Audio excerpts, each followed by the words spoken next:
Quero dar as boas-vindas a todos vocês que nos sintonizam via internet, rádio, televisão, em toda parte do mundo. E a todos vocês que escutam essas gravações. Eu recebo que os olhos do teu entendimento já foram iluminados, que tua confissão melhorou e, consequentemente, as promessas do Senhor estão se manifestando em tua vida. Recebo que a cobertura de anjos cobre vocês e que esta palavra será levada por vocês a outras pessoas. Muito abençoados.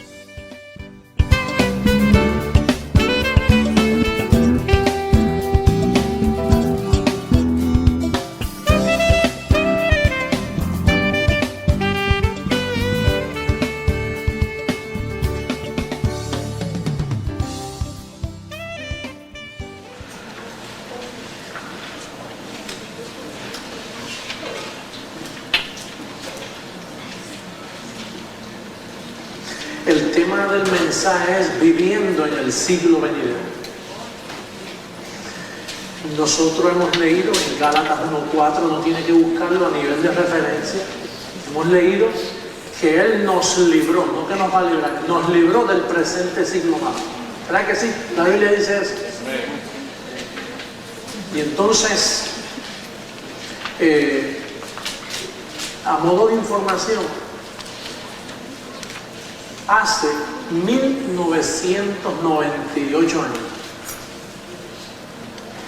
que el mundo divide los tiempos así, antes de Cristo y después de Cristo.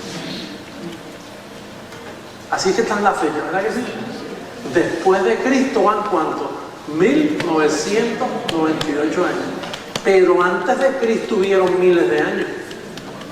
Pero ese era el presente siglo malo, porque Moisés era quien encabezaba esos siglos.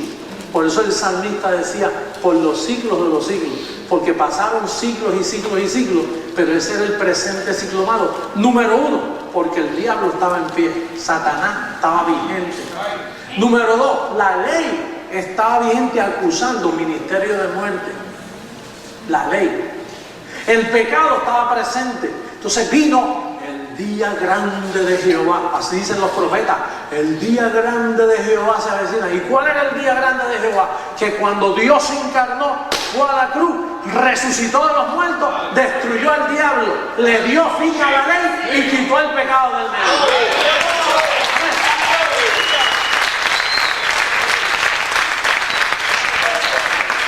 Tan pronto Cristo resucitó, entramos en los bienes del siglo venidero. Pero el único que sabía eso era Pablo.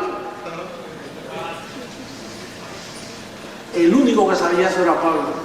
Pablo era quien tenía la información del siglo venidero, pero a él no le creían. Porque su fraseología no iba bautizada con Moisés. Al contrario, cuando le preguntaron a él, ¿qué piensas tú de Moisés y de los mandamientos? Él dijo, yo en eso era número uno, era irreprensible. ¿Y ahora qué te ha pasado? Bueno, después que subí al paraíso y me dieron información, eso es un ministerio de muerte. Que tú te atreves a referirte así a Moisés, eso no es solo muerte, eso es maldición. Que tú hablas así de Moisés. Juan, Pedro, Santiago, miren lo que este hombre piensa de lo que nosotros amamos. Dicen, no solo es un ministerio de muerte, no solo es un ministerio de maldición, sino que lo tengo por estiércol. ¿Tú sabes lo que es estiércol? Esa palabra no se puede decir aquí. Eso es lo que despiden los animales después que comen. Sé que tú tienes eso por estiércol. Si ese es el presente siglo malo que Cristo nos acaba de librar en la cruz, ¿cómo tú vas a seguir con la ley? ¿Cómo vas a seguir guardando los rudimentos? ¿Cómo vas a seguir con Moisés? Si eso es exactamente a lo que Cristo vino a morir en la cruz del Calvario, para librarnos del pecado, para librarnos del diablo. Pero hubieron unos hombres muy perversos que Dios le llamó los príncipes de este mundo. que se opusieron a Pablo. A eso Pablo le llama el misterio de la iniquidad dentro de la iglesia. Nadie sabía. ¿Quién iba a pensar que los 11 apóstoles encabezaban el ministerio de la iniquidad?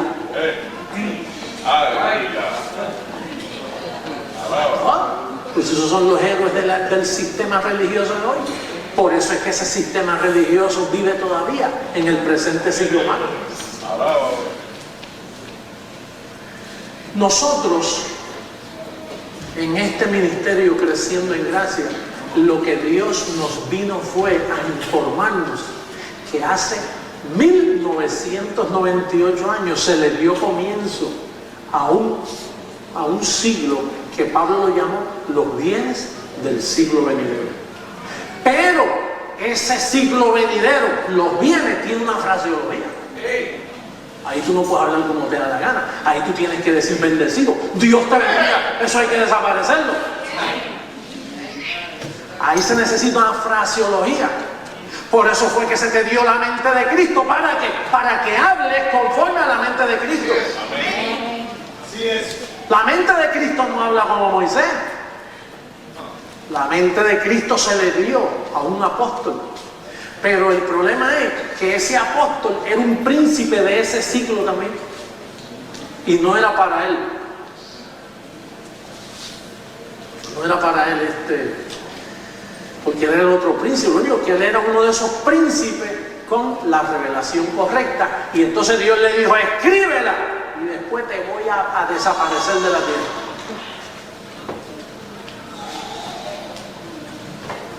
Por eso es que son los bienes del siglo venidero. En aquel presente siglo, si fuéramos a hablar de 100 años, allí no iba a suceder nada. Juan duró 90, imagínate. Gracias, Fidelito. Juan duró 90 años. Y él fue uno de las cabecillas principales en que la fraseología del siglo venidero no se hablase.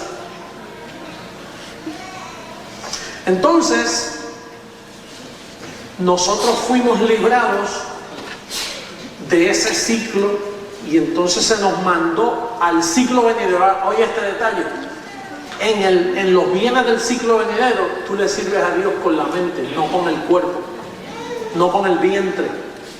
Por eso es que Pablo dice, buena cosa es establecer el corazón, el espíritu, la mente, con la gracia, no con viandas que nunca aprovecharon a los que se ocuparon en ella. Entonces, en este ciclo venidero, que hace 2000 años, nosotros estamos aprendiendo de él ahora, casi 2000 años pasaron, y ahora Dios, comenzando este nuevo milenio, nos está preparando mundialmente para cambiar al mundo, para juzgar al mundo. Entonces, aquí, en este ciclo venidero, tú no puedes meter una obra carnal, porque los ángeles te cortan, te ciegan. En este siglo venidero hay que servirle a Dios con la mente. Dijo el apóstol Pablo, dice, ahora yo le sirvo a Dios ¿con qué? Con la mente y con la carne a la ley del pecado. Porque aunque el pecado fue quitado, esto es lo único que le queda al pecado, esta carne. Entonces, si tú te pones en ayuno, abstinencia de alimentos, a guardar días como el sábado o guardar días conmemorativos de cosas religiosas, pues ya estás metiendo el cuerpo y es con la mente. Aquí es, mira, con la mente. Esto es un pacto que Dios lo que quiere. Por eso es que dijo que los que iban a alabar tenían que hacerlo en espíritu y en verdad. Cristo dijo, los verdaderos adoradores, porque como él estaba cumpliendo el viejo pacto, en el viejo pacto se usa la palabra adoración, pero en el siglo venidero la adoración no cabe porque la adoración es del cuerpo. Entonces se usa la palabra alabanza. Tú fuiste predestinado para gloria de su alabanza. Amén. Hello, ¿me están escuchando alrededor del mundo? Amén. Adoración no se usa, es una palabra corrompida. Adoración la usa el sistema que vive en el presente siglo humano. Sí. En este siglo venidero, atiéndame bien, usted tiene que acomodar lo espiritual a lo espiritual. El sistema protestante religioso, ¿sabe lo que hace? Acomodando lo de este siglo presente, tratando de acomodarlo a lo espiritual y nunca le combina, no lo entienden. están en la letra, no en el espíritu. En este presente siglo venidero usted tiene que aprender a llamar las cosas que no son como si fuesen. No mirando las cosas que se ven, sino las que no se ven, porque esas son eternas. Es un estilo de vida. En este presente siglo hay una fraseología especial. Aquí no se habla, por eso cuando usted le habla a los del sistema y dice, ¿qué raro habla este hombre? No recibo, estoy bendecido,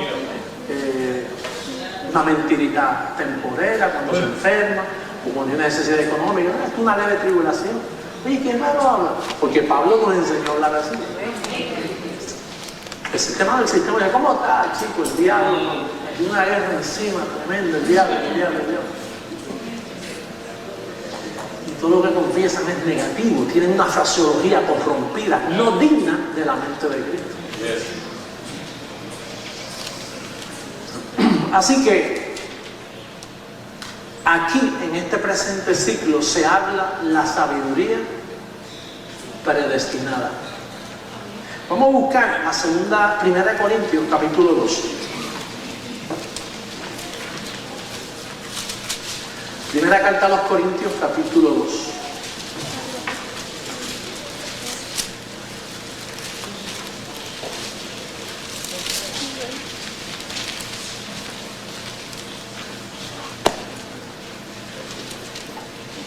Mira el verso 5.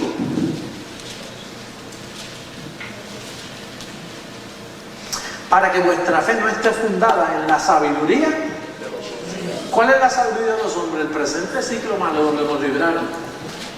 Sino en el poder de Dios. Sin embargo, hablamos sabiduría entre los que han alcanzado madurez. Y sabiduría no de este. Hello. Sabiduría no de este. Pero Pablo se estaba refiriendo a su tiempo y dice, nosotros no hablamos sabiduría de este siglo. ¿Cuál era la sabiduría de aquel siglo? Moisés y los mandamientos. ¿Qué otra sabiduría había? Harvard University no existía para el tiempo. La universidad de tu país no estaba abierta. Pastor, ¿y cuál es la sabiduría de aquel tiempo? Pues los escribas y fariseos que se pasaban con los pergaminos en la mano, la sabiduría de Moisés. Los profetas. ¿Ah? No esa era la sabiduría de aquel siglo. Pues Pablo dice, no hablamos sabiduría de este siglo, sino ¿cuál hablamos? Dice, ni de los príncipes de este siglo que perecen. ¿Y quiénes eran los príncipes de aquel siglo? Los apóstoles, los ancianos, el sumo sacerdote, escribas, fariseos, de cosas. Los príncipes. Dice, verso 7, mas hablamos sabiduría de Dios ¿en qué? Eso, mire, Pablo hablando así 2000 años atrás. Pobrecito. Este hombre está loco. Mire que Pablo dice, ¿sabiduría qué? ¿Y quién te enseña misterio a ti, Pablo? Dice, bueno, yo se lo digo a ustedes, que yo no sé si en el cuerpo, fuera del cuerpo, subí al tercer cielo del paraíso. Y oí cosas que usted no las puede soportar. Porque es que yo soy el primero. Yo soy el único que habla así. Ah, sí, porque eso tenemos también. Oye, esto es un arrogante. Pablo era el único de su clase en ese tiempo diciendo, mira, hablamos sabiduría en misterio. Y después dice, la sabiduría oculta. Ah, entonces a ti fue que te la dieron. Ese es el mismo problema que yo tengo con mi familia. Entonces, ellos dicen que tú eres quién. Déjalo ahí. Y los que me conocen de hace años, entonces tú eres el otro. Y yo, bueno, es que yo no conozco a ningún otro. He tenido que aceptarlo porque yo no conozco a otro. Así es. Yo buscaba a otro.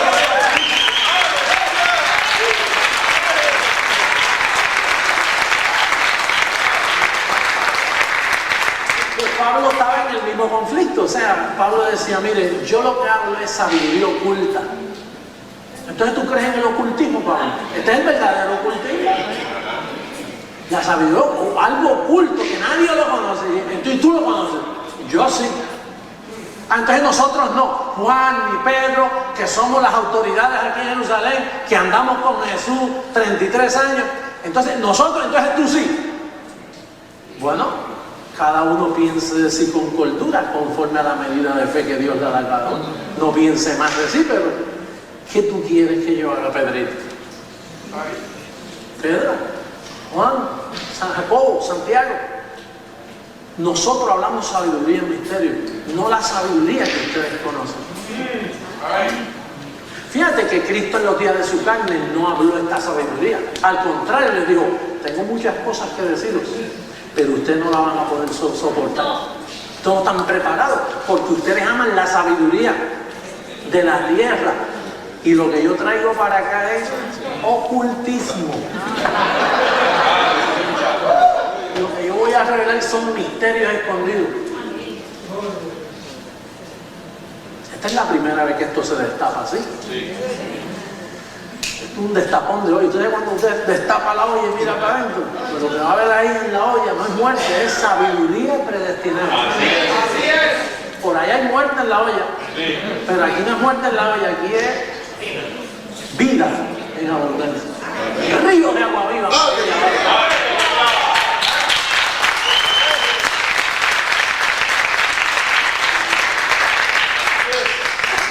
Mira lo que dice, mas hablamos sabiduría de Dios en misterio y la sabiduría oculta, la cual, oye, Dios predestinó antes de que, fíjate que vinieron los siglos malos. Entonces Cristo vino y nos libró del presente siglo. Y entonces esta sabiduría vino antes que fueran los siglos. Estaba predestinada. ¿Qué significa predestinada? Que ya en previo acuerdo, Dios, el destino de esa palabra, te tenía a ti predestinado y te tenía al predestinado, una sabiduría predestinada para el predestinado. Porque si no, ¿cómo tú vas a saber que es un predestinado si no se te da sabiduría para explicar lo que tú eres? Esa sabiduría venía predestinada. Dice que Dios la tenía oculta para nuestra gloria. Dios compartió su gloria contigo. En el anterior siglo, Dios no compartía su gloria con el hombre. En este siglo venidero, Dios comparte su gloria. La comparte. Dice la que ninguno de los príncipes de este siglo conoció, porque si lo hubieran conocido, nunca habrían crucificado al Señor de gloria.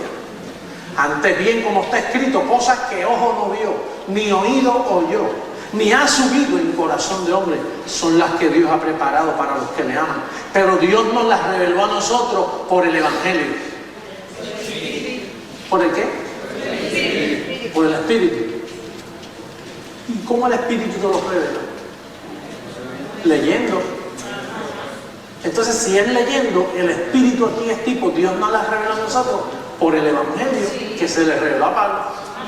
Porque el Espíritu no te va, entonces hubieran muchas interpretaciones.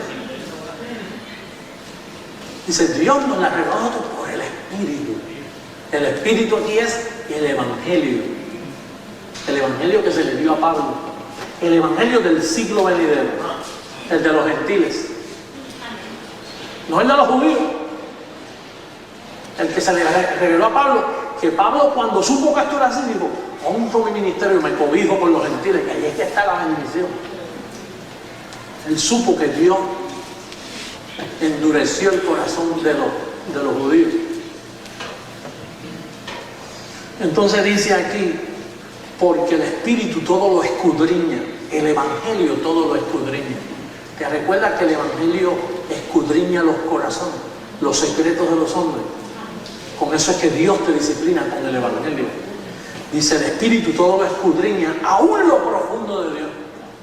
Por eso nosotros hablamos aquí profundidades de Dios. Y hablamos cosas que por ahí ni se atreven a decir la gente. Porque el Evangelio te permite escudriñar aún lo profundo de Dios. Porque ¿quién de los hombres sabe las cosas del hombre sino el Espíritu del hombre que está en él? Así tampoco nadie conoció las cosas de Dios sino el Evangelio de Dios, el Espíritu de Dios. Y nosotros no hemos recibido el espíritu del mundo, sino el espíritu que proviene de Dios para que sepamos lo que Dios nos ha concedido. ¿Y cómo tú sabes lo que Dios te ha concedido? Cuando lo lees. Es decir, que la palabra espíritu aquí es el evangelio revelado a Pablo, que son espíritus, son palabras acomodando lo espiritual a lo espiritual. Fíjate cómo sigue diciendo, lo cual también hablamos no con palabras enseñadas por sabiduría humana, sino con las que enseña que el espíritu. ¿Y cómo enseña el espíritu? A través del evangelio, acomodando que lo espiritual a lo espiritual. En cambio, el espiritual juzga todas las cosas, pero no es juzgado de nadie. Porque ¿quién conoció la mente del Señor? ¿Quién le instruirá? Mas nosotros tenemos la mente de ¿quién? De Cristo. Oye, ¿tú sabes lo que es un ser humano con la mente de Cristo aquí abajo? Por eso cada vez nosotros nos parecemos más al Señor. Hablamos como Él, pensamos como Él. Nada nos mueve. Noticias de muerte, de terremotos, de explosiones. El decreto nos ayuda, pues si está en el decreto. ¿Qué pasa? Aquí no pasaba nada. Todo quedó como estaba. Así dice el numerito.